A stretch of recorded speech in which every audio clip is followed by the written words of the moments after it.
여러분 추석이 어떤 명절입니까? 추석. 그저 뭐 음식 맛있는 거 음식 차려놓고 먹고 즐기고 고스톱 치고 싸우고 하는 날인가요? 한 해 농사 짓고 또 추수한 것에 대해서 감사를 표현하는 한국 전통의 어떤 추수감사절이 이 추석입니다. 한국 최대 명절이기도 하죠. 뭐 송편도 많이 만들었나요? 송편도 만들어 먹기도 하고 또 풍성한 맛있는 과일 또 음식들도 많이 차려서 또 이웃과 나눠 먹으면서 또 덕담도 나누는 그런 참 즐거운 명절이 이 추석 명절이에요.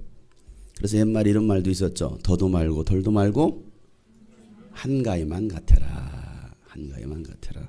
왜? 그 정도로 풍성하고 좋으니까. 한국에서 추석을 즐기는 동안, 여러분들이 추석을 즐기는 동안 이스라엘에서는 여러분 어떤 일들이 있었는지 아셔요? 여러분들이 추석 명절을 즐기는 동안 이스라엘에서는 장막절 축제 기간이었습니다. 우리 추석과 이스라엘은 절기가 같아요. 거기는 장막절입니다. 지금도 장막절 기간 가운데 있습니다. 지난번에 이 장막절, 이 초막절 축제에 대해서 말씀을 나눴어요. 초막절이 어떤 날입니까? 7일 동안 이스라엘 백성들이 이 이스라엘 광야 40년 동안을 기억하면서 하나님께서 어떻게 돌보셨는지, 하나님께서 어떻게 채워주셨는지에 대한 또 추수감사절기이면서 축복의 그 가나안 땅으로 들어갈 하나님의 약속을 새기는 절기가 바로 이 장막절, 초막절이라고 했습니다.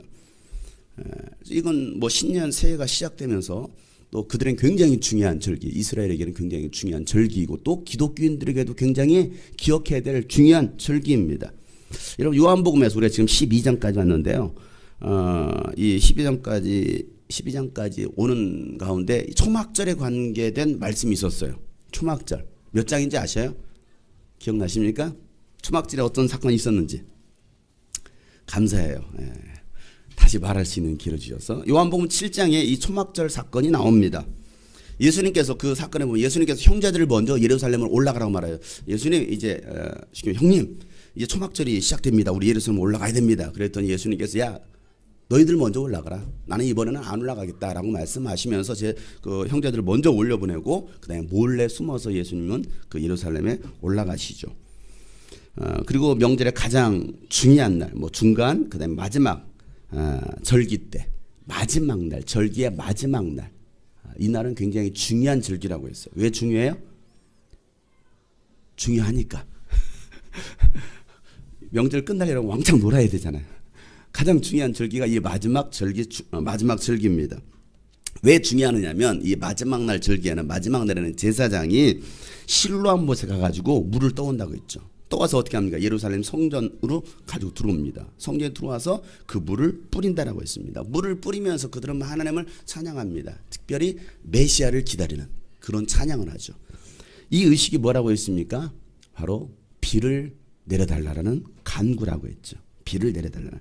그때 그날에 이 장막절의 초막절의 마지막 절기에 가장 중요한 날에 예수님께서 그 예루살렘 성전에서 그들이 막 그 의식을 행하고 있는 그 가운데 예수님께서 하셨던 말씀, 그게 뭡니까? 요한복음 7장 37절 38절 말씀이죠. 다 같이 한번 성경을 펴서 읽어보세요. 몇 장만 넘겨보면 있죠. 37절 38절 요한복음 7장 다 같이 시작. 명절의 가장 중요한 날인 마지막 날에 예수께서 일어서서 큰 소리로 말씀하셨다. 목마른 사람은 다 나에게로 와서 마시라. 나를 믿는 사람은 성경이 말한 바와 같이 그의 배에서 생수가 강물처럼 흘러나올 것이다. 아멘. 자, 명절의 가장 끝날 가장 중요한 날, 그들이 뭘 구하고 있습니까? 실로암 못에서 물을 떠다가 지금 비를 구하고 있습니다. 생수를 구하고 있습니다. 왜? 이스라엘에서 정말 간절히 필요한 것이 생수라고 했잖아요. 물이라고 했잖아요. 근데 그런 의식 가운데 한참 그렇게 열기가 뜨거워지고 있는 그 가운데 예수님께서 외치셨던 말씀, 야 목마른 자들아 다 내게로 와라. 내가 너희들에게 바로 생수를 주겠다라고 말씀하시는 거예요. 이 말씀이 무슨 말입니까? 예수님이 생수의 근원 되신다라는 것을 선언하시는 장면인 거예요. 자, 그 장막절이 지금 이 추석 기간에 이스라엘에서 진행되고 있습니다. 수요일까지예요. 이번 주 수요일까지. 여러분 장막절은요 마지막 심판, 예수님의 재림을 상징하는 중요한 이스라엘의 절기입니다. 그리스도인들의 마지막 축제가 뭡니까? 바로 이 장막절 안에 들어가는 거예요.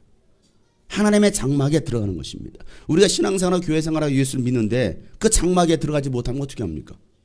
무슨 소용이 있어요? 아무 소용없잖아요. 여러분들이 정말 그렇게 많은 시간을 투자하고 때로는 돈을 투자하고 열정을 투자해서 헌신했습니다. 그런데 죽었더니 그 장막에 들어갈 수 없어요. 어떻게 할 거예요? 그것처럼 억울한 일 어디 있습니까? 그러니까 그리스도인들이 가장 사모해야 될 절기가 뭐냐? 이 장막절인 거예요. 왜? 우리가 그 최종의 날에, 그 주님의 날에 그곳에 들어가기 때문에 그래요. 그래서 우리는 이 장막절을 준비하는 거예요. 주님 오실 길을 예비하는 사람들, 그들이 바로 하나님의 장막절에 들어갈 수 있는 사람들이라는 거예요. 너희들은 주의 길을 예비하라는 거예요. 이게 뭡니까? 우리는 장막절을 준비하는 사람. 옆에 사람 물어봅시다. 장막절을 준비하고 있습니까? 물어보세요. 어떻게 준비하고 계십니까? 지금 당장이라면 주님의 장막에 들어갈 수 있나요? 하나님의 장막에 들어갈 수 있어요? 유대인들은요, 이 장막절에 하나님께서 말씀하신 대로 신명기도 말씀하셨던 것처럼 그들은 뭐 하느냐면 7일 동안 초막을 짓습니다. 나뭇가지로 초막을 짓습니다. 그곳에서 지내면서 그 초막 안에서 7일 동안 자녀들과 지내면서 40년 광야 생활 동안 그 조상들이 경험했던 그 고난 생각해 보세요. 이런 날씨에 밖에서 7일 동안 자는 거예요. 밤에는 얼마나 쌀쌀합니까? 그 경험했던 그 고난과 하나님의 은혜 또 돌보심을 추억하면서 자녀들에게 하나님의 말씀을 아주 철저하게 가르칩니다. 장막절에. 신명기 32장에 보면요, 32장 7절에 이렇게 말씀하고 있습니다. 아득한 옛날을 회상해봐라. 아득한 옛날을 회상해봐라. 조상 대대로 내려온 세대를 생각해봐라. 너희의 아버지께 물어봐라. 그가 일러줄 것이다. 어른들에게 물어보아라. 그들이 너에게 말해줄 것이다. 뭘 말해줘요? 이스라엘 그 40년의 광야, 그들의 조상들이 어떤 고난을 당했고 어떤 하나님의 인도하심이 있었고 어떤 하나님께서 기적이 있었는지 너희 아버지께 물어보라는 거예요. 아버지께. 우리 진호 형제 아버지께 물어. 아버지께. 어른들에게 물어보래. 정우야 아버지께 물어봐. 성경에 써있잖아. 아버지, 우리의 조상들은, 믿음의 조상들은 어떻게 지내셨나요? 어떤 하나님의 기적이 있었나요? 물어보라는 거예요. 어른들에게 물어보라는 거예요. 그럼 어른들은 뭐 해야 돼요? 대답해 줄 수 있어야 돼.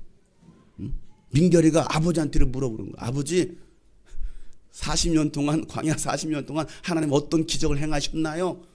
그걸 왜 나한테 묻냐? 목사한테 물어봐라. 그러면 안 된다 이 말이에요.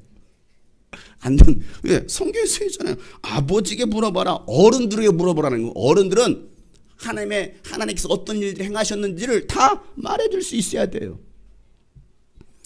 신명기 31장에 보면요, 이런 말씀이 있습니다. 10절부터 13절 말씀. 모세가 그들에게 명령하였다. 7해가 끝날 때마다, 7년이 끝날 때마다 곧 빚을 면제해주는 해의 초막절에, 초막절에 온 이스라엘이 주 당신들의 하나님을 뵈려고 그분이 택하신 곳으로 나오면, 하나님의 성전으로 나오면 당신들은 이 율법을 온 이스라엘 백성 앞에서 읽어서 그들의 귀에 들려주십시오. 율법을 읽어주라는 거예요. 율법을. 그러니까 자녀들에게 율법을 읽어주라는 거예요.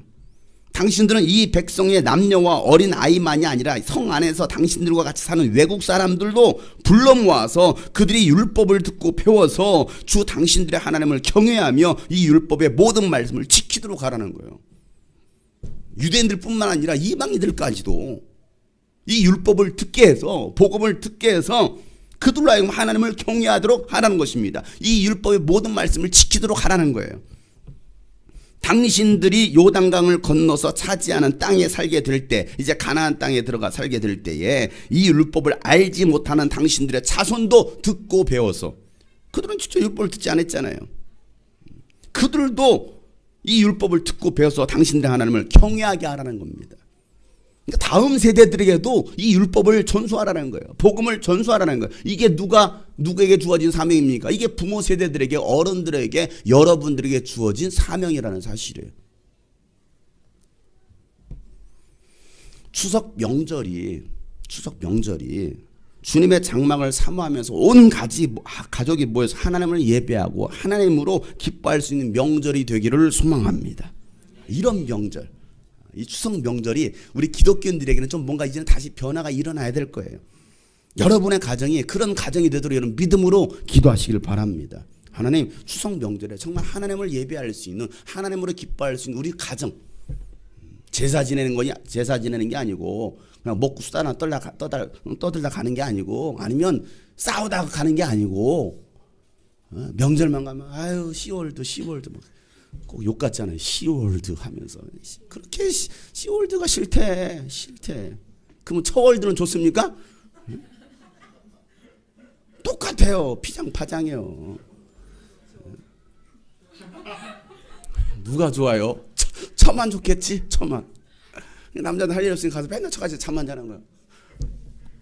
시월드 하지 마시고, 이제는 여러분들이 이 추석 명절에 정말 하나님만을 기쁨으로 섬길 수 있는 그런 가정이 되기를 여러분 믿음으로 기도하시길 바랍니다. 아직 부모가 믿지 않아요. 가족들이 믿지 않아요. 기도하세요. 내년부터는 여러분의 가정도 이 추석 명절 기간 중에 하루, 이번에 굉장히 길잖아요. 11일이잖아요. 11일. 보통 3일이지만 얼마나 깁니까? 이 추석 명절 기간 중에 하루라도 야외 텐트를 치세요. 텐트를 치시고 별을 보세요. 별 3개가 보일 정도로 텐트 구멍을 뚫어놓는 거예요. 원래 율법 그렇게 명시하고 있습니다. 나무 가죽에서, 종려나무 가죽에서 구멍을 뚫어놓은 거예요. 천장을. 그래서 하늘에 별을 보는 거예요. 별 3개가 보일 정도로. 그러니까 여러분들도 야외 텐트를 치세요. 하루 정도는. 그리고 거기서 자녀들에게 하나님의 말씀을 강론해 주세요. 그럼 얼마나 좋을까. 목사님부터 하라고요. 네. 그래서 저희 가정도 오늘 밤에, 오늘 하루 가기 전에 텐트를 치려고 그래. 교회 옥상에다가.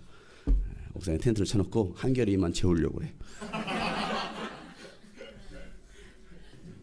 아니, 추석 명절에 정말 성경대로 우리가 이 장막절을 좀 기억하면서 정말 주님의 재림을 사모하고 하나님의 기술을 어떻게 인도하셨는지 이걸 기억하면 얼마나 좋을까.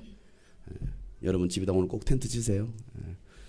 뭐 장소가 없으신 분들은 여기 오세요. 교회 옥상으로 오시면 텐트 한 5개는 임대해 줄 수 있으니까 오세요. 지난주까지 2주에 걸쳐서 예수님이 사랑하셨던 세 남매의 이야기를 우리가 나눴습니다. 마르다, 마리아, 나사로에 관한 이야기. 믿음이 없었던 마르다, 마리아, 또 유대인들을 바라보시면서 예수님께서 뭘 흘리시더라? 눈물을 흘리시더라. 그리고 예수님은요, 그 죽은 나사로를 살리십니다. 뭐라고 명령하셨습니까? 죽은 나사로야 걸어 나오라. 죽은 나사로야 걸어 나오라. 죽은 가정을 향하여, 죽은 교회를 향하여, 죽은 민족을 향하여 오늘도 우리는 선포해야 됩니다. 뭐라고 선포합니까? 일어나 걸어 나오라는 거예요. 생기야 들어가라. 여러분의 가정 가운데 하나님의 생기가 들어가도록, 믿음 없는 자녀들 가운데 하나님의 생기가 들어가도록 선포하시기를 바랍니다. 그래서 일어나 걸어 나오자고요. 일어나 걸어. 예수의 이름으로 나는 일어서리라. 주가 주신 능력으로 나는 일어서리라. 원수가 날 향해 와도 쓰러지지 않으리. 주가 주신 능력으로, 주가 주신 능력으로, 주가 주신 능력으로 일어서리. 예수의 이름으로 나는 일어서리라. 예수의 이름으로 죽은 나사로를 향하여 주님은 일어나 걸어 나오라. 주님 명령하십니다. 주가 주신 능력으로, 주가 주신 능력으로 나는 이 원수가 날 향해 와도, 원수가 날 향해 와도 쓰러지지 않으리. 주가 주신 능력으로, 주가 주신 능력으로, 주가 주신 능력으로 일어서. 원수가 날 향해 와도, 원수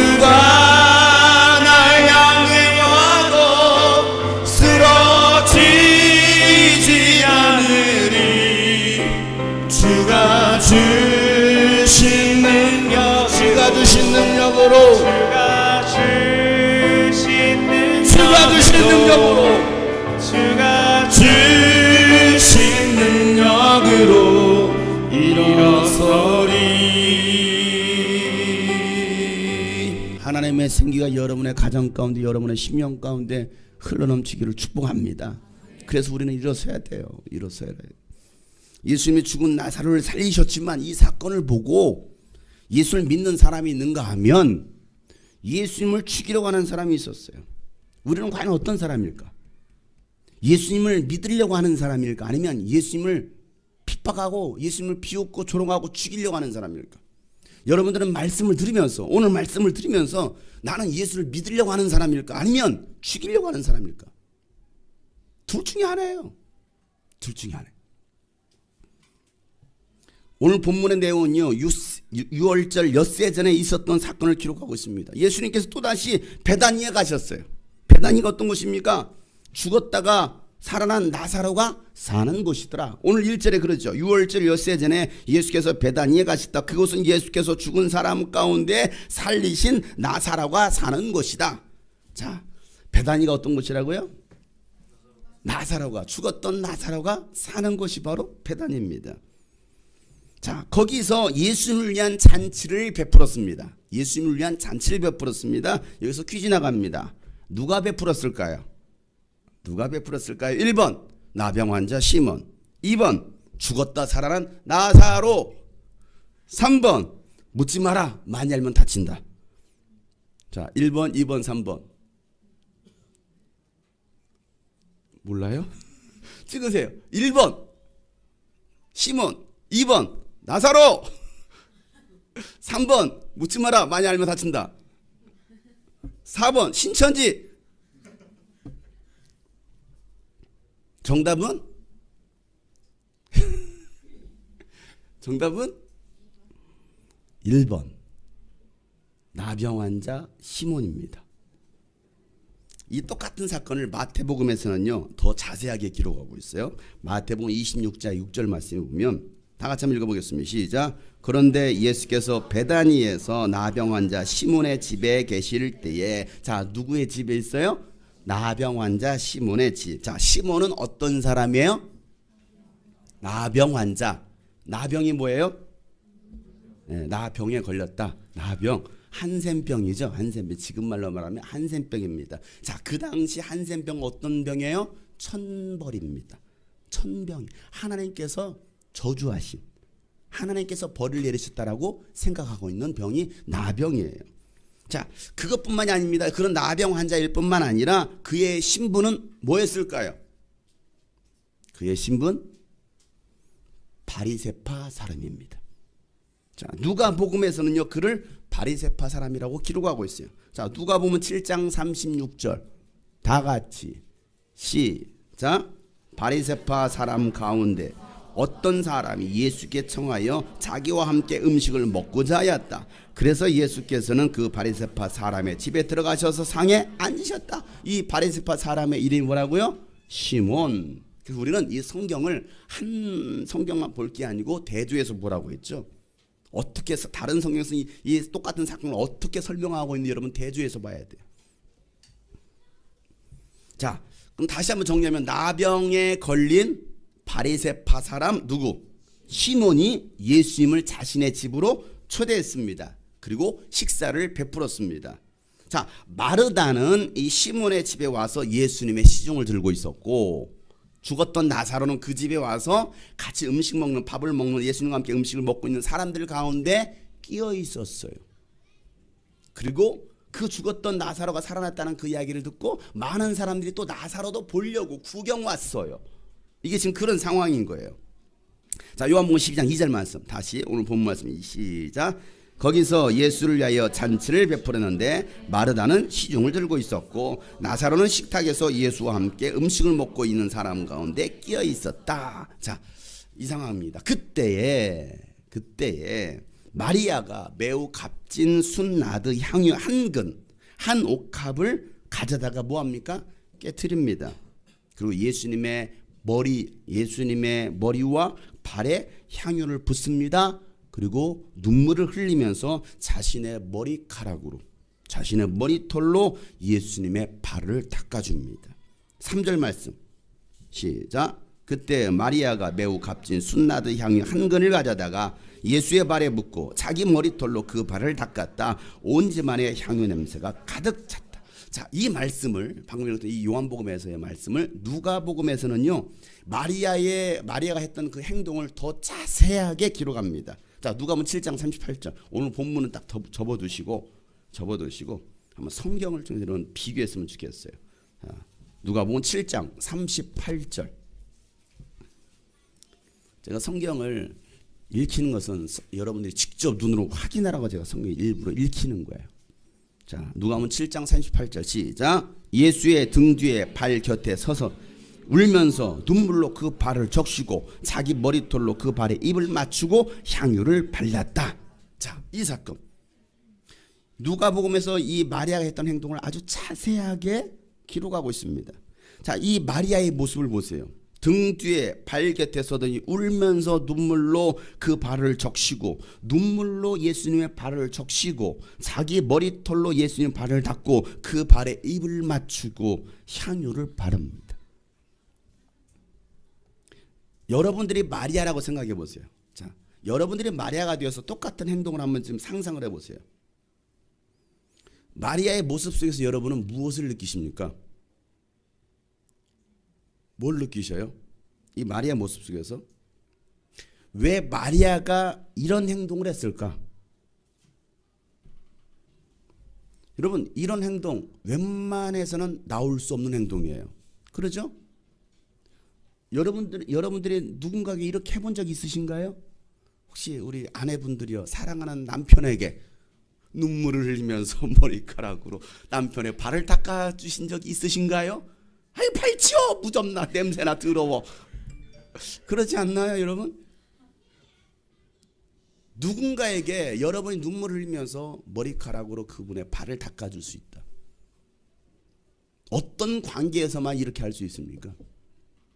아니, 사랑하는 남편과 아내의 관계에서도 사실은 제대로 될 수 없는, 자녀들한테 이렇게 할 수 있을까요? 해보셨나요? 저도 해본 적이 없어요. 예수님을 정말 사랑하지 않고서는, 예수님을 정말로 사랑하지 않고서는 할 수 없는 행동, 사랑했을 뿐만 아니라 감사했기에 할 수 있는 행동이 바로 이 행동이에요. 웬만한 연인 관계에서도 사실은 잘 이루어지지 않는 행동입니다. 어떻게 마리아는 그렇게 할 수 있었겠느냐는 거예요. 왜 또 그렇게 했겠느냐는 거예요. 어떻게 했으며 왜 그렇게 했는가, 우리는 한 번쯤 깊이 생각해 봐야 돼요.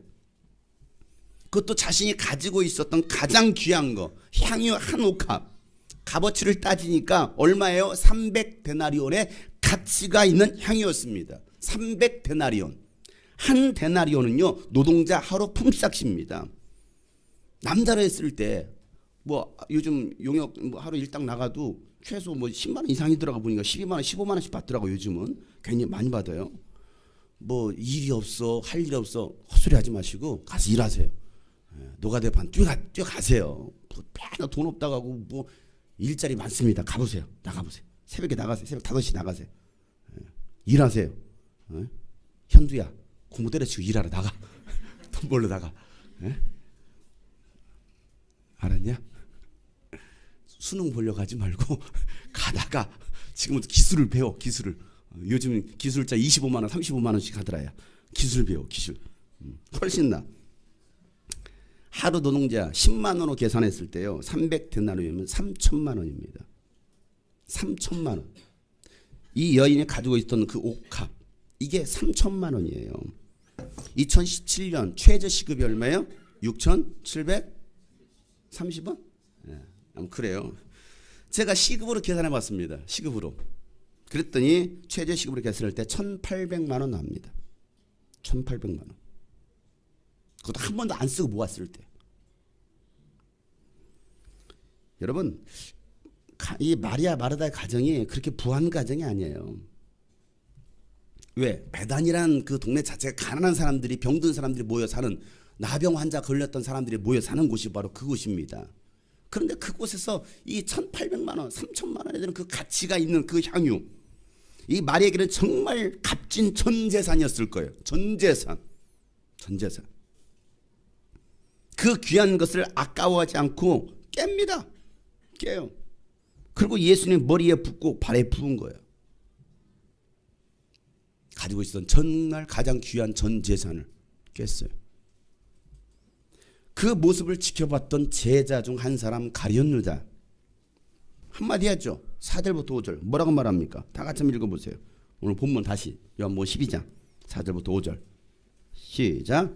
예수의 제자 가운데 하나이며 장차 예수를 넘겨줄 가룟 유다가 말하였다. 이 향유를 300데나리온이나 팔아서 가난한 사람들에게 주지 않고 왜 이렇게 낭비하는가? 자, 가룟 유다가 뭐라고 말합니까? 왜 이렇게 낭비하는가? 이렇게 말합니다. 자, 가룟 유다의 눈에는 이게 뭐 하는 거예요? 낭비하는 거예요. 낭비하는 거예요. 이 귀한 향유를 팔지 왜 낭비하냐 이거예요. 이거 부은 거잖아요. 왜 낭비하냐는 거예요. 이게 물이니까 여러분들 별로 낭비하는 거예요. 이게 진짜 행했어요. 목사님 왜 붓고 그래? 그 귀한 걸. 여러분도 그럴지도 몰라요. 유다는요 마리아의 행동을 낭비라고 생각했어요. 더 속된 말로 말하면 미친 짓이라고 생각했습니다. 미친 짓. 왜 이렇게 생각했을까요? 여러분 어떻게 생각하십니까? 이 가운데도 미친 짓이라고 생각하는 사람이 보니까 7명이 앉아 있어요. 고개 숙이고 딴짓하고 있어요. 옆에 사람 딴짓하고 얘기하고 있습니다. 왜? 설교가 안 들어오거든. 귀에 안 들어오거든. 말씀이 안 들어오거든. 이 자리에 앉아 있는 것도 미친 짓이라고 생각하는 사람이 있을 거예요. 내가 이 시간에 여기 왜 있지? 놀러 가지. 잠이나 자지. 미친 짓이라고 생각하는 거예요. 사람들은. 왜 가룟 유다가 그렇게 생각했을까요? 가룟 유다는요 예수님을 사랑하는 마음이 없었어요. 그가 유일하게 사랑했던 것은요 돈입니다. 여러분은 유일하게 사랑하는 게 예수님인가요? 가룟 유다는요 유일하게 사랑했던 거 돈이었어요. 말로는요 그 돈으로 가난한 사람에게 나눠주는 게 더 낫지 않느냐라고 말합니다. 그 말 역시 거짓말이에요. 사실이 아니에요. 야 가난한 사람 나눠주지 그 돈 가지고 왜 낭비해? 나눠줄까요? 그는 돈꾀를 맡은 자였습니다. 그 돈도 자기 돈이 아니었습니다. 맡은 자였습니다. 그런데 뭐합니까? 그는 훔쳤어요. 그 돈을 훔쳤어요. 예수님을 믿지 못하는 사람들, 예수님을 사랑하지 못하는 사람들은 이런 말을 합니다. 야 그렇게 힘들게 돈 벌어서 왜 교회에다 다 바치냐? 다 안 바치거든요. 여러분 다 바쳤어요? 다 안 바쳤잖아요. 야 그렇게 힘들게 고생해가지고 돈 벌어서 왜 교회에다 다 바쳐? 야 11주는 왜 하는 거냐? 목사 잘 먹고 잘 살아라고 이러면 뭐 11주 하냐? 이렇게 생각하는 사람이 있어요. 11조는 왜 하냐는 거예요. 차라리 그 돈으로 구제를 하고 기부를 하지 더 좋은 일 하지 왜 교회에다 다 헌금 아니에요. 이렇게 해서 매년마다 이스라엘 선교를 갑니다. 이스라엘 선교 가는데 보통 최소 1인당 개인 쓰는 비용까지 한 350만 원 정도 듭니다. 선교비가 전체가 개인 쓰는 것까지 해가지고 350만 원 큰 돈입니다. 적은 돈 아니에요. 큰 돈입니다. 이렇게 말하는 사람이 있더라고요. 그 이스라엘 선교 가는 그 비용으로 더 좋은 일 할 수 있을 텐데 그 많은 돈 들여서 선교를 왜 가냐? 그런 사람들은 선교에 관심도 없어요. 또 선교도 하지도 않아요. 선교 후원도 하지도 않습니다. 그 많은 돈 가지고 왜 거기다 허비하냐? 어떤 사람은 그 돈이면 유럽 여행을 가겠다. 왜? 유럽 여행은 그 돈 안 들거든요.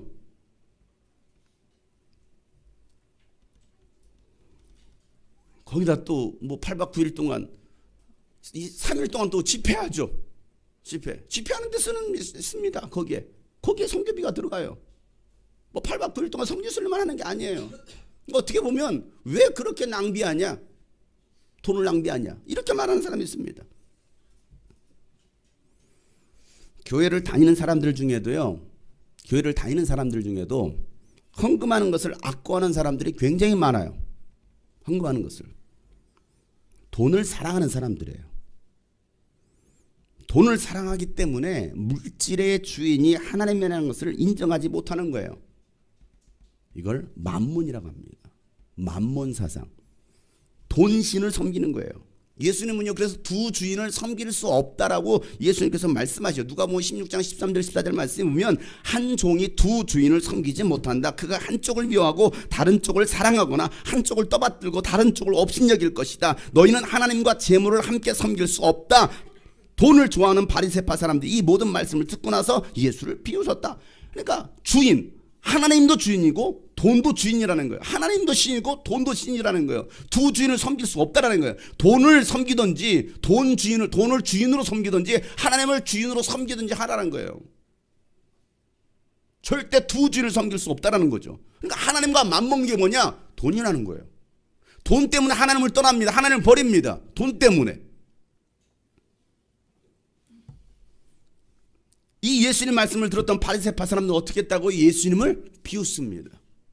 예수님이 그렇게 말씀하시니까 예수님 비웃으세요. 오늘도 이 말씀을 들으면서 비웃을 사람이 있을 거예요. 목사님 또 뭔 소리 하는 거야? 예수님 분명 말씀하십니다. 누가복음 12장 34절 말씀에 보면 물질 있는 곳에, 재물 있는 곳에 뭐도 있대요? 너의 마음도 있다라는 거예요. 너의 마음도 있다. 여러분 집 마당 방에다가 방바닥에다가 1억을 현찰로 놓고 왔어. 어떻게 여러분 예배 잘 드리겠어요? 그럼 문도 안 잠궜어. 어떻게 그냥 문도 안 잠궈. 너무 급하게 나오는 바람에 문도 안 잠궜어요. 근데 1억이 현찰로 방바닥에 있는 거예요.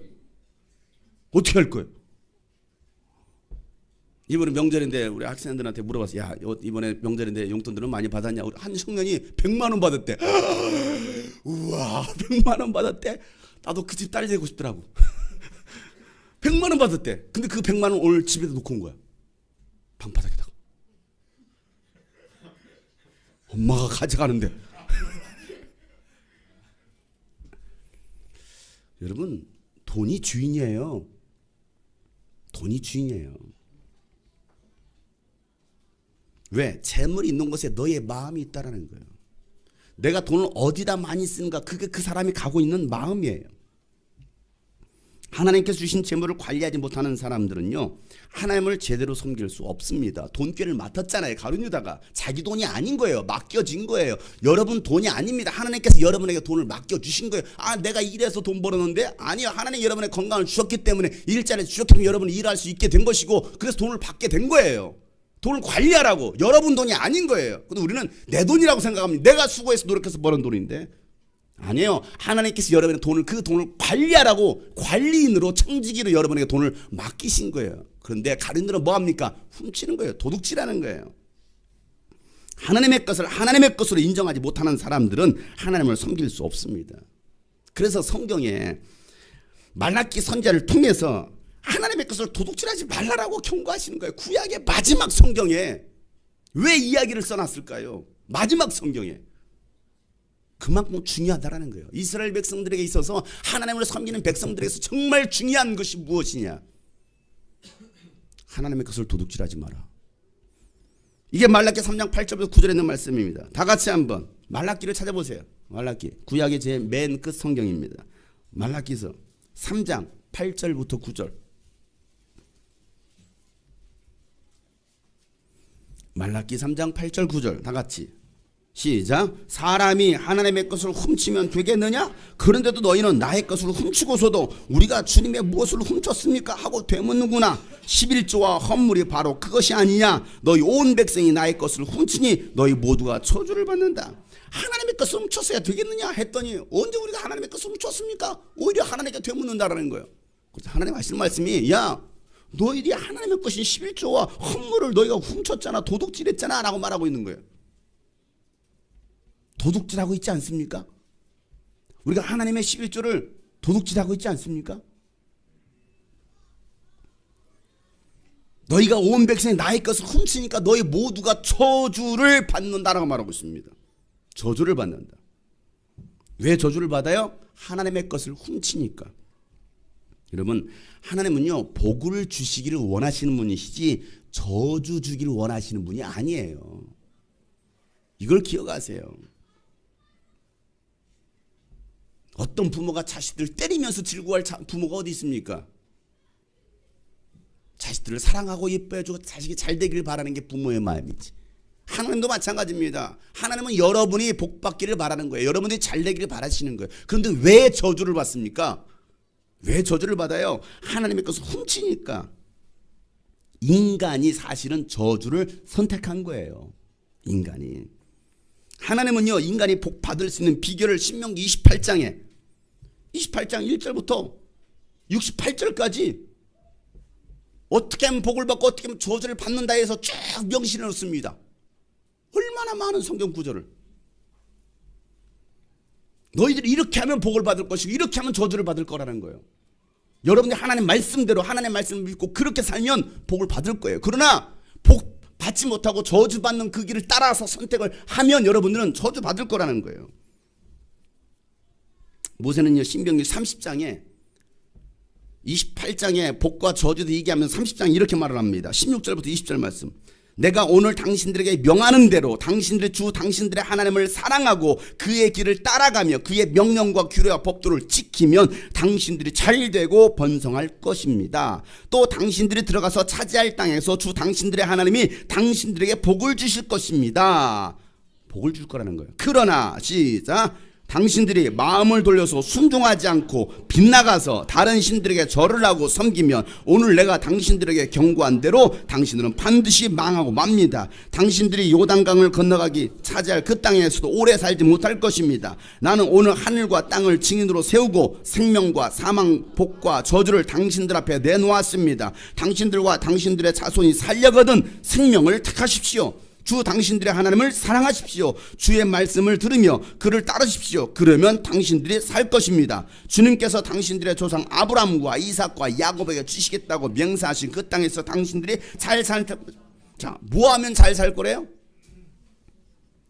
잘 선택하래요. 뽑기를 잘하래요. 뽑기를. 선택을 잘하래요. 뭘 선택하라는 거예요? 생명을 선택하라는 거예요. 살고 죽는 것이 복받고 저주받는 것은 나에게 달려있다는 거예요. 하나님이 저주하시네? 아니요, 내가 저주를 선택한 거예요. 이걸 기억하셔야 됩니다. 자녀들이 부모를 사랑하면 부모의 말을 듣습니다. 사랑하지 않기 때문에 부모의 말을 듣지 않고 대들고 자기 마음대로 하는 거예요. 자기 하고 싶은 대로 했다가 결국 망하는 겁니다. 왜? 모르기 때문에. 하나님은 우리에게요 성경과 돈을 놓아뒀습니다. 성경과 돈, 무엇을 선택할 거냐? 성경을 선택할래? 돈을 선택할래? 어떻게 여러분 뭘 선택하시겠어요? 성경 선택하시겠습니까? 돈을 선택하시겠습니까? 성경 아무것도 아닌 거예요. 돈은 정말 능력이 있어 보입니다. 보이는 거예요. 잡히는 거예요. 뭘 선택하겠냐는 거예요. 가룟유다는요 성경보다도 돈을 선택했어요. 그래서 예수님은 은 30에 팔아 넘기는 거예요. 성경을 선택하지 않고 하나님의 약속을 선택하지 않고 그는 돈을 선택했어요. 제자는 자기 소유를 다 버릴 줄 아는 사람이 제자예요. 예수님은 계속해서 이 얘기를 하십니다. 누가복음 14장에 33절 말씀이에요. 그러므로 이와 같이 너희 가운데 누구라도 자기 소유를 다 버리지 않으면 내 제자가 될 수 없다. 자기 소유를 다 내려놓지 않는다면, 내 것이라고 인정하지 않고 내려놓고 따라오지 않는다면 내 제자가 절대 될 수 없다. 여러분 예수님의 제자 되겠다고 지금 가고 있잖아요. 아니 여러분 예수 믿고 구원받고 부름받은 그 순간부터 여러분 사실은 제자로 부름받은 거예요. 그럼 제자의 삶이 무엇이냐 이거예요. 너의 모든 소유를 내려놓을 수 있어야 된다는. 지금까지는 내 소유를 인정했습니다. 내 소유, 내 거라는 거예요. 근데 이제는 내 소유가 아니고 무소유. 무소유. 어떤 습기에서 무소유를 주장한 게 아니고 예수님께서 이미 무소유를 말씀하고 계십니다. 무소유. 내가 소유할 것은 돈이 아니라 바로 예수님입니다. 이걸 기억하세요. 빌립보서 3장 8절 9절에 바울이 이렇게 말하죠. 그뿐만 아니라 내 주 예수 그리스도를 아는 지식이 가장 고귀함으로, 예수를 아는 지식이 가장 고귀함으로 나는 그 밖에 모든 것을 해로 여긴다라는 것입니다. 나는 그리스도 때문에 모든 것을 잃었고 그 모든 것을 오물로 배설물로 여긴다라는 것입니다. 나는 그리스도를 얻고 그리스도 안에 있는 사람으로 인정받으려고, 나는 예수 그리스도를 알고 얻고 그 안에 있는 사람으로 인정받으려고. 여러분 어떤 사람으로 인정받기를 원하세요? 예수님 안에 있는 사람으로 인정받기 원하십니까? 여러분 예수님 얻으려고 여러분 모든 것들을 버리십니까?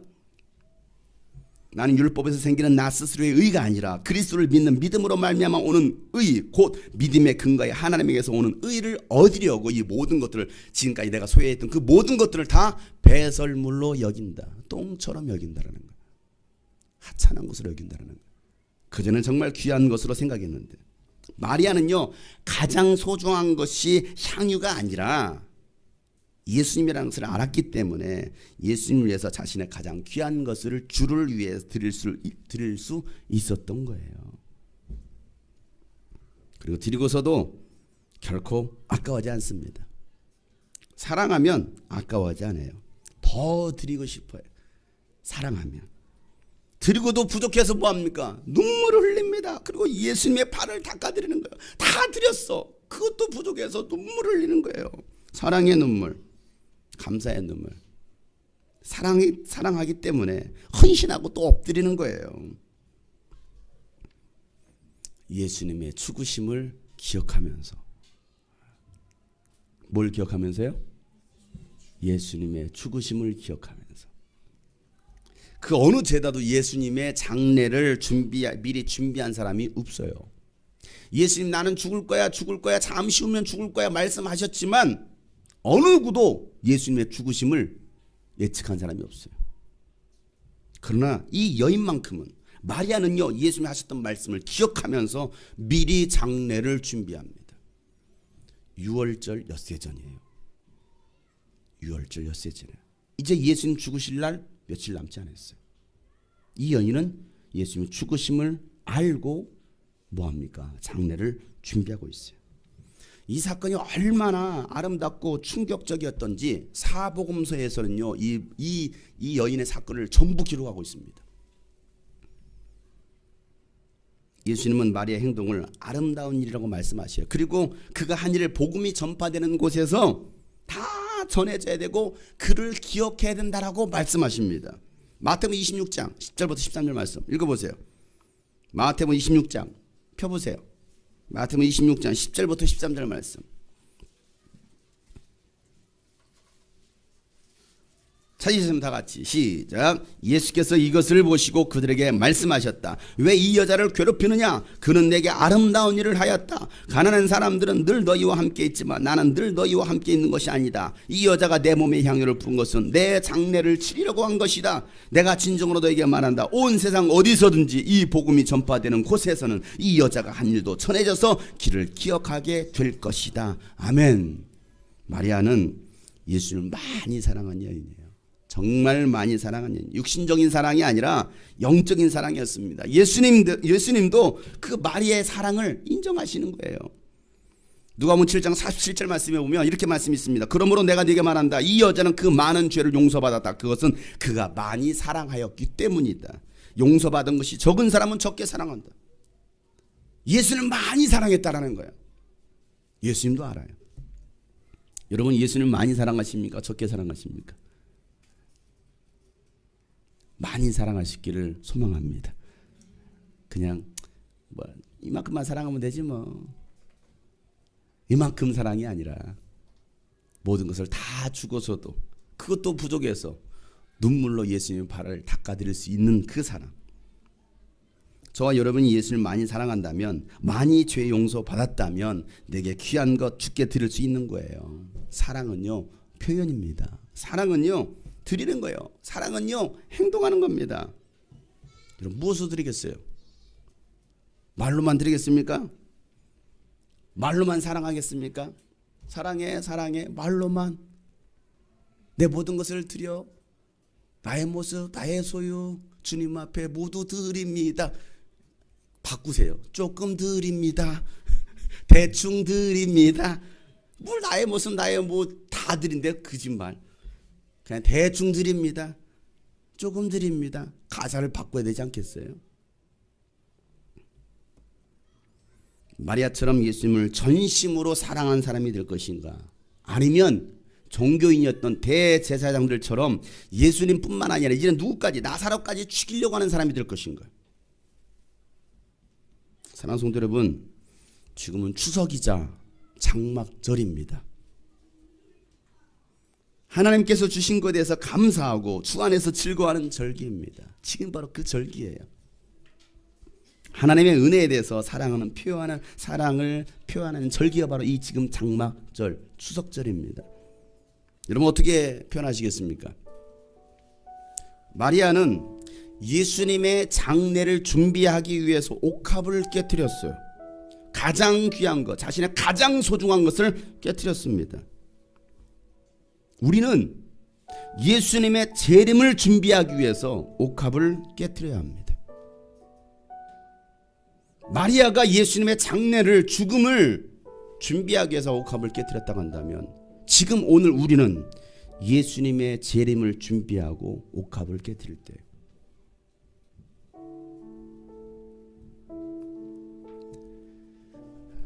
이 말씀을 준비하면서 묵상하면서 이 마리아처럼 이 여인처럼 예수님을 정말 많이 사랑했으면 참 좋겠다. 그런데 나는 왜 이렇게 사랑하지 못할까? 왜 나는 이 마리아처럼 정말 전심으로 사랑하지 못할까? 예수님보다도 세상에 더 다른 것들을 더 사랑하고 있는 나의 모습들. 이 여인이 행했던 그 모든 것들을 예수님은 가시는 곳곳마다, 복음이 전파되는 곳마다 함께 증거될 거라는 거예요. 이 여인의 간증이 마리아의 이야기가 아니고 저의 이야기, 여러분의 이야기가 되기를 소망합니다. 어디든지 제가 복음을 전하러 가는 그곳에 이 마리아가 행했던 것처럼 우리 교회 어떤 성도가 이런 일을 했습니다. 우리 어떤 형제가 이런 일을 했습니다. 자매가 이런 일을 했습니다. 라고 말할 수 있다고 한다면 얼마나 귀할까. 제 자신도 마찬가지고요. 제 자신도 이 여인처럼 정말 예수님을 많이 사랑했으면 좋겠다. 내게 있는 향유오가 주께 가져와 그 발 위에 입 맞추고 그 발 위에 입 맞추고 깨뜨립니다. 내게 있는 향유가 내게 있는 향유옥합 주께 가져와 그 발 위에 입 맞추고 그 발 위에 입 맞추고 깨뜨립니다. 나를 위해 험한 산길 나를 위해 험한 산길 오르신 그 발 걸음마다 크신 사랑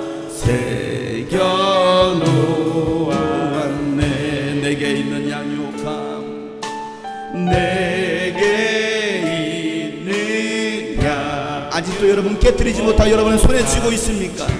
이 시간 주께 가져나와 주님 앞에 여러분 깨뜨립시다. 그 발 위에 입 맞추고 그 발 위에 입 맞추고 깨뜨리 나를 위해 십자가에 달리신 그 발 나를 위해 십자가에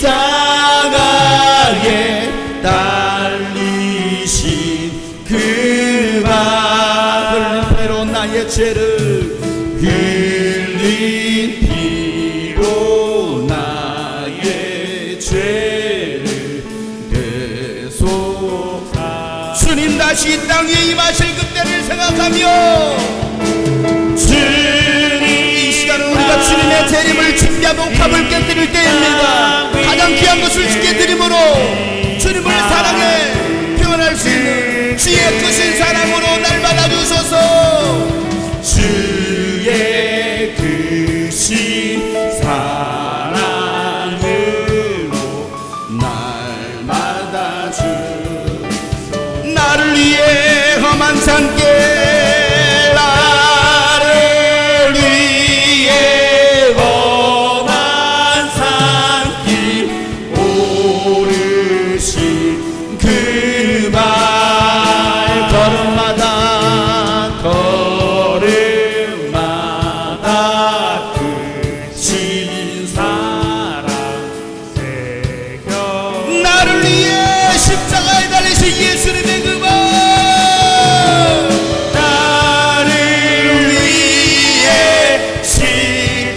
주심을 감사합니다. 주님을 맘껏 사랑하며 주님 다시 이 땅에 오실 날을 기대하며 주님의 재림을 준비합시다. 주님의 재림을 준비하며 옥합을 깨뜨릴 수 있는 사람 그때 주의 하나님 그렇습니다. 마리아처럼 우리가 예수님을 사랑하기 원합니다. 모든 것을 드려 주님을 사랑할 수 있기를 원합니다. 주님의 전심으로 나같이 부르짖어 기도합시다. 아버지여 하나님 마음을 다하여 주님을 사랑하게 하여 주시옵소서. 예수 나를 위해 십자가에 달리신 그 발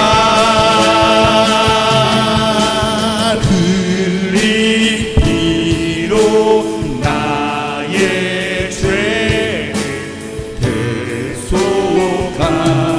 대속하셨네. 여러분 이 시간 다시 한번 기도합시다. 지금은 장막절 기간입니다. 주님의 재림을 준비할 때입니다. 우리가 그 하나님의 장막에 들어가는 것이 우리의 소원이 되어야 됩니다.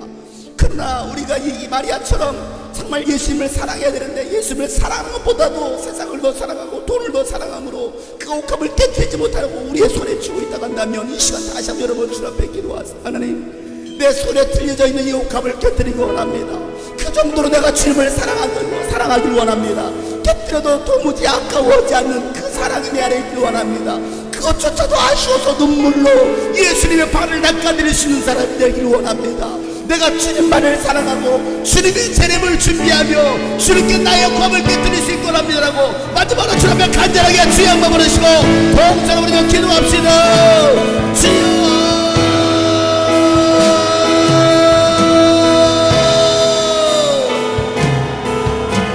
아버지여 주의 옷자락 만지며 주의 두 발을 씻기며 주님 그 발에 입 맞추며 나의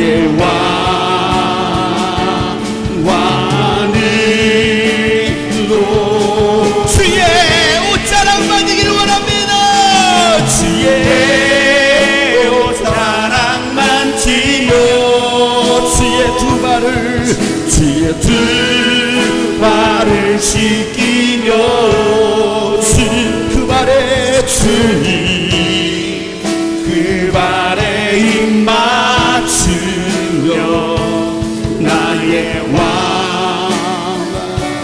왕으리 주의 옷자락 만지며 주의 두 발을 씻기며 주님 그 발에 입 맞추며 나의 왕이 오늘 말씀을 기억하며 우리 다같이 고백합시다. 주의 옷자락 만지며 주의 옷자락 만지며 주의 두 발을 씻기며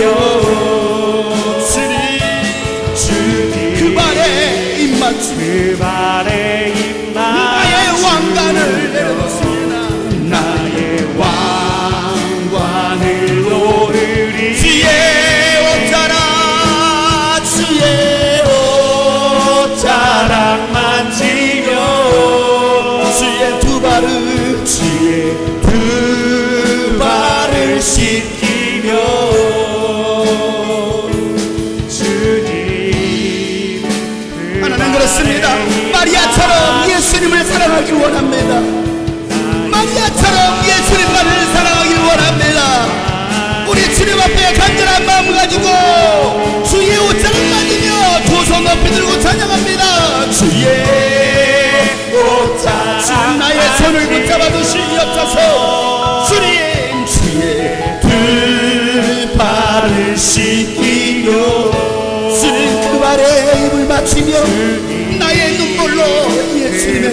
받들기 원하오니 나의 왕관을 주님께 내려놓습니다. 나의 왕관을 놓으리 주의 옷자락 만지며 주의 불화를 지키며 주님만을 사랑하기를 원합니다. 주님만을 사랑하기를 원합니다. 나의 왕 우리 마지막으로 간절하게 주의 옷자락을 만집니다. 주의 옷자락 만지며 주의 두 발을 씻기며 주님 그 발에 입 맞추며 나의 왕 놓으리 주의 옷자락 만지며 주의 그 발을 씻기며 주님 그 발에 입 맞추며 나의 왕관을 놓으리 주님 그 발에 입 맞추며 나의 왕관을 놓으리 주님 그 발에 입 맞추며 나의 왕관을 놓으리 주님 그 발에 입 맞추며 나의 왕관을 놓으리 주님 그 발에 입 맞추며 나의 왕관을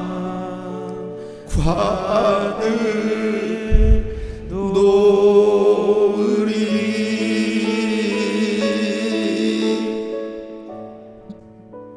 하나님, 아직까지 내려놓지 못한 우리의 왕관, 내 손에 들려져 있는 이 옥합, 내가 귀하다라고 여겼던 이것들, 하나님 과감하게 주님을 위해서 깨뜨릴 수 있는 주님을 사랑하는 사람들 되게 하여 주시옵소서.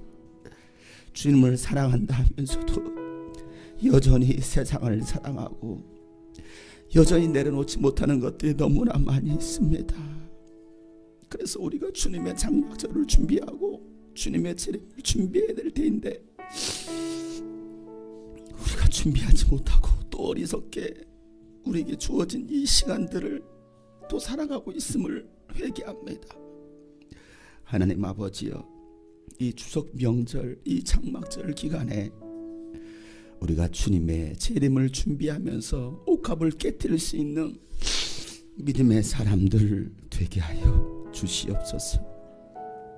오늘도 주님께 물질을 드립니다.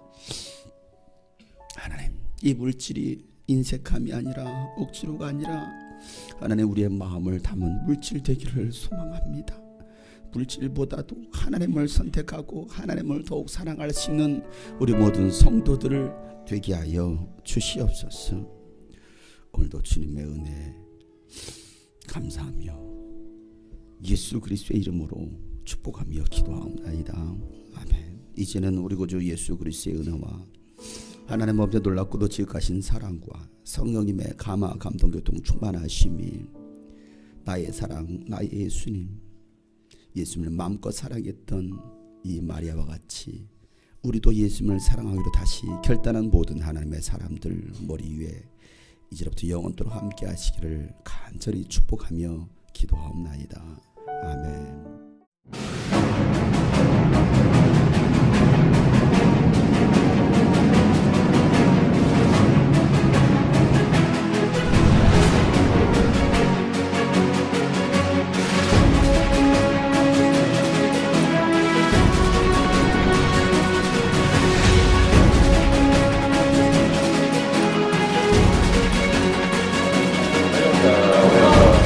안녕하세요. MBS 환영합니다. 어서오세요.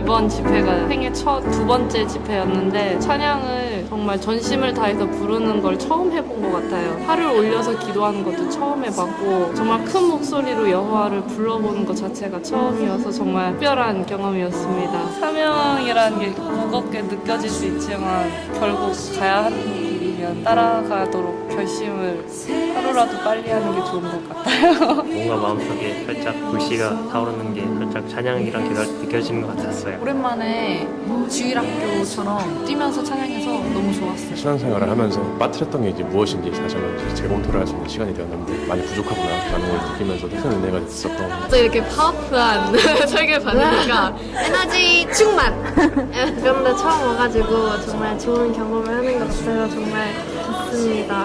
다음에 또 오신다면 첫째 날부터 가고 싶습니다. 풀로, 풀코스로 가겠습니다.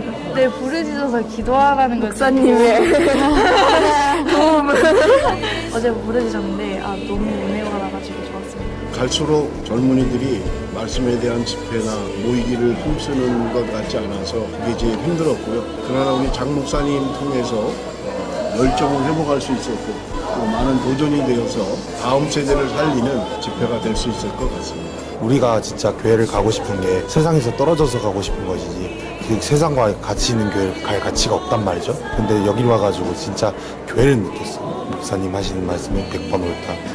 다시 깨어야 한다. 처음으로 아버지를 부르짖었고 아버지를 만났으며 회개할 수 있는 성령을 받고 처음으로 들은 말씀. 정말 뜻깊고 은혜가 넘쳤던 MJ씨였습니다. 목사님 열정적인 그 모습에 제가 또 한번 찬양하는 것과 말씀을 듣는 거에 대해서 더욱더 열정적이고 더 표현하고 기도할 때도 좀 더 열정적이고 그렇게 하는 태도가 중요하겠다라는 것을 느끼게 됐어요. 너무 좋았어요. 어제 자려고 베개를 딱 누웠는데 그냥 확실히 웃었어요. 갑자기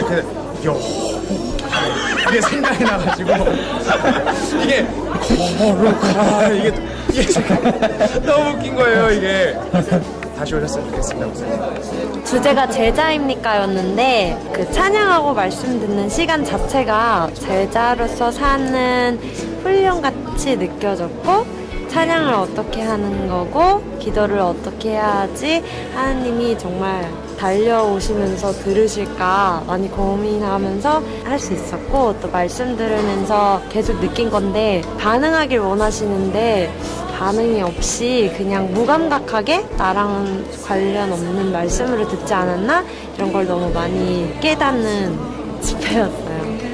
그래서 너무 좋았어요. 너는 나의 택한 그릇이다. 내가 너를 택했어.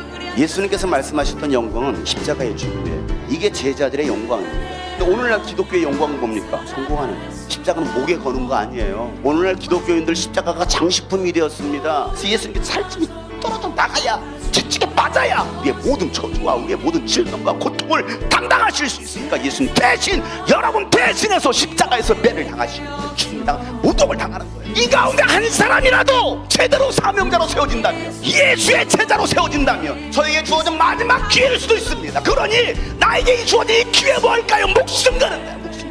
땅을 위해서 아니 대한민국을 위해서 눈물을 흘릴 수 있는 그 교회를 위해서 눈물을 흘릴 수 있는 그 한 사람, 그 예루살렘 성에 그 한 사람, 공의를 행하는 자, 정직하게 사는 자, 하나님 말씀대로 사는 그 한 사람이 없다라는 거예요. 소돔과 고모라 땅에 의인 10명이 없어서 멸망당했다라는 거예요. 여러분이 이 땅에 이 자리에 있는 이유, 어쩌다 보니까 이 땅에 와서 사는 것이 아니라 하나님의 계획이십니다. 그래서 우리가 할 일은 주는 말씀대로 순종하는 거예요. 십자가에 지금 볼 수도 없고 작은 고난에 지쳐도 주의 복이 나의 모든 삶 버티고 크신 길 다 볼 수도 없고 크신 계획 다 볼 수도 없고 작은 고난에 지쳐도 주의 복이 나의 모든 삶 버티고 견디게 하시네. 은혜 아니면 살아갈 수가 없네. 나의 모든 것 다 주께 맡기리. 참된 평안과 위로 내게 주신 주 예수, 오직 예수뿐이네. 은혜 아니면 살아갈 수 없네. 은혜 아니면 살아갈 수가 없네. 나의 모든 것, 나의 모든 것 다 주께 맡기니. 참된 평안과 위로 내게 주신 주 예수, 오직 예수뿐이네. 예수 오직 예수뿐이네. 오직 예수뿐이네. 땅에 부르신 우리 그리스도의 흔적, 우리에게 맡기신 싸움 믿음으로 사는 것, 세상이 우리를 통해 주의 사랑을 보내, 주님의 교회를 통해 하늘나라를 보내. 이 땅에 부르신 우리, 이 땅에 부르신 우리 그리스도의 흔적, 우리에게 맡기신 싸움 믿음으로 사는 것, 세상이 우리를 통해 주의 사랑을 보내, 주님의 교회를 통해 하늘나라를 보내. 예수의 흔적이 우리 안에 있네. 십자가의 사랑을 우리에게 주셨네.